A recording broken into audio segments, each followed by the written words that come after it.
biar hidup kita ini lebih senang berbagi. Jangan senang berbagi di saat kaya, tapi berbagilah di saat miskin. Kalau berbagi di saat kaya itu biasa, tetapi berbagi di saat miskin dan kesusahan itu baru luar biasa. Berbagi di saat kita miskin itu hebat. Saya punya cerita yang sederhana. Dulu sekitar tahun 90 sekian, ada seorang suami istri yang sudah berumur, dan mereka hidup berdua karena tidak memiliki keturunan. Kesana kemari suami istri ini selalu bersama-sama, dan pernikahan mereka berdua itu berlangsung kurang lebih 6-70 tahun, 60 tahun. Karena memang pada masa itu kedua suami istri ini usianya sudah 80 tahun.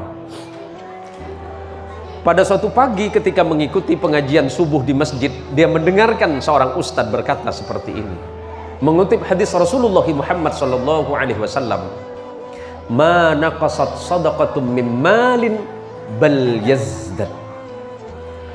Tidak akan pernah berkurang dari harta yang engkau sedekahkan di jalan Allah, bal yazdad. Akan tetapi sebaliknya Allah pasti menambah itu. Selepas pulang dari pengajian ini, pengajian subuh di masjid ini, suami istri ini bercerita di rumah bahwa sebenarnya mereka berdua pengen bersedekah, tetapi mereka tidak punya apa-apa selain rumah. Seandainya rumah itu mereka sedekahkan, tentu mereka tidak punya tempat lagi. Akhirnya kemudian suami istri ini sepakat menjual rumah ini.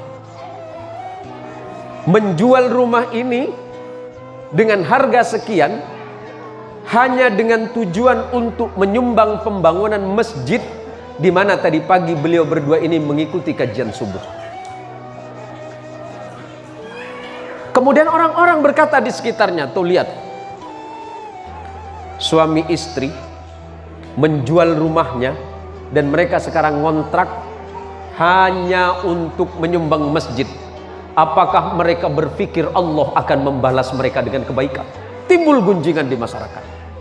Tapi mereka berdua yakin kepada Allah bahwa Allah tidak akan pernah mungkir dari janjinya. Siapapun yang berbuat baik, Allah akan membalas kebaikan yang lebih.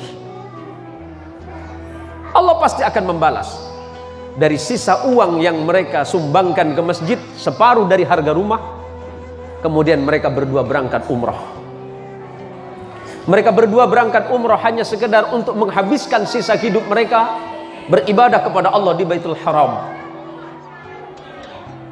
Singkat cerita, setelah mereka selesai melaksanakan ibadah umrah, suami istri ini berjalan, kemudian melihat sebuah batu cincin. Suami ini pengen kenang-kenangan. Suami ini pengen kenang-kenangan dan kemudian tanya berapa harga cincin ini. Karena si bapak tadi tidak mengerti bahasa Arab, yang menjual pun tidak mengerti bahasa Indonesia, akhirnya mereka hanya menggunakan bahasa isyarat. Akhirnya si penjual tadi menyebutnya harga 5.000 rial. 5.000 rial, Allah, kurang lebih mungkin sekitar 17-18 juta. Mungkin kurang lebih. Tapi si kakek ini mengurungkan niatnya karena uangnya tinggal sedikit. Uangnya tinggal sedikit.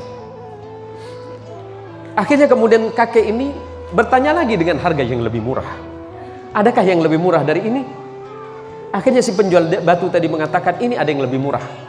Harganya cuma 2.000 rial.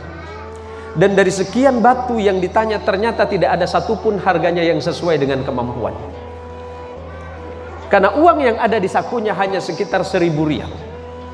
Dan itu pun rencananya hanya untuk perjalanan pulang ke Indonesia. Setelah kemudian si kakek ini mengurungkan niatnya, mereka berjalan, tiba-tiba kemudian penjual batu memanggil mereka berdua. Wahai bapak, kemari. Apakah bapak memang betul-betul serius pengen memiliki batu cincin ini? Si kakek ini kemudian menjawab, iya. Berapa uang bapak? Uang saya tidak banyak, uang saya tinggal 1.000 rial. Itu pun akan saya bawa pulang ke Indonesia. Khawatir di perjalanan saya kekurangan. kekurangan bekal. Akhirnya atas izin Allah kemudian si penjual batu ini kemudian mengambil tangan si bapak dan berkata, "Bapak, ini ada batu cincin, siapa tahu cocok untuk bapak, dan sebagai kenang-kenangan bapak tidak usah bayar dengan saya. Tidak usah bayar. Ini sebagai hadiah saya dari saya saja." Akhirnya si bapak ini kemudian mengambil cincin ini dan kemudian memasukkan ke dalam sakunya dan tidak memakainya. Singkat cerita, setelah sampai di Indonesia, setelah mereka berada di Indonesia kembali ke rumah kontrakan, akhirnya dia bercerita sama istrinya bahwa hari itu dia tidak punya uang. Habis sudah uangnya. Habis seluruh uangnya, dia dermakan di jalan Allah. Separuhnya sebelum berangkat umrah dia sumbangkan ke masjid. Kemudian setelah itu berangkat umrah dan sisanya sudah tidak ada.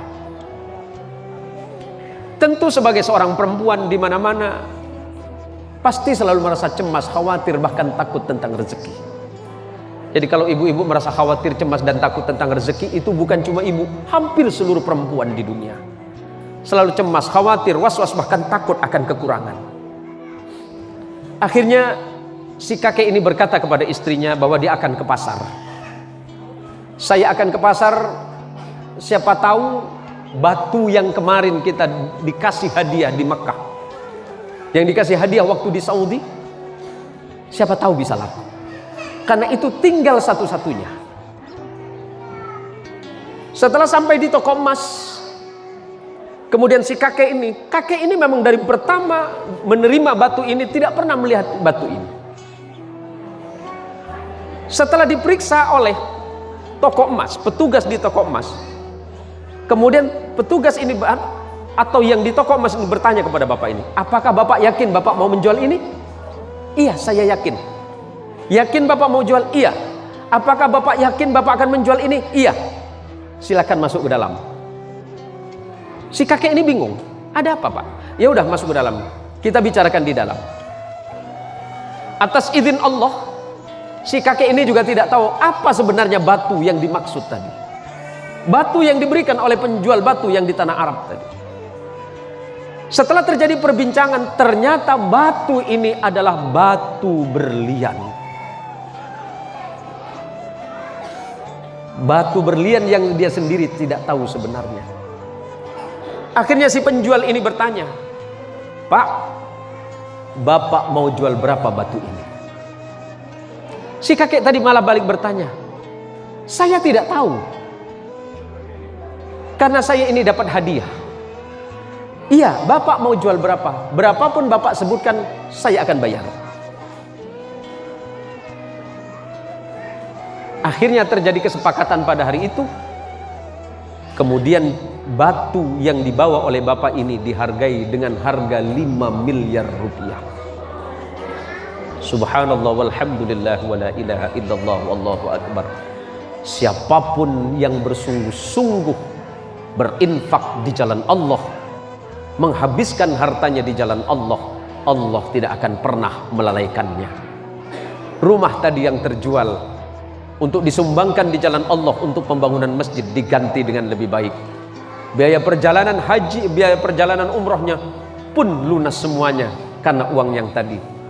Tapi setelah itu, karena memang mereka berdua itu dalam kondisi yang sangat sepuh, mereka tidak lagi membutuhkan uang itu, tapi kemudian beliau berdua menyumbangkan kembali di jalan Allah Subhanahu wa ta'ala. Begitulah ketika hati seseorang sudah betul-betul terikat dan yakin serta percaya kepada nikmat dan rezeki dari Allah, bahwa rezeki itu urusan Allah, sementara bekerja adalah urusan kehidupan manusianya. Maka ibu-ibuku sekalian, ibu-ibu sekalian yang dirahmati oleh Allah, jangan pernah khawatir ketika ibu berinfak dan bersedekah di jalan Allah Subhanahu wa ta'ala. Allah tidak akan pernah mengurangi harta apapun dari harta yang ibu miliki.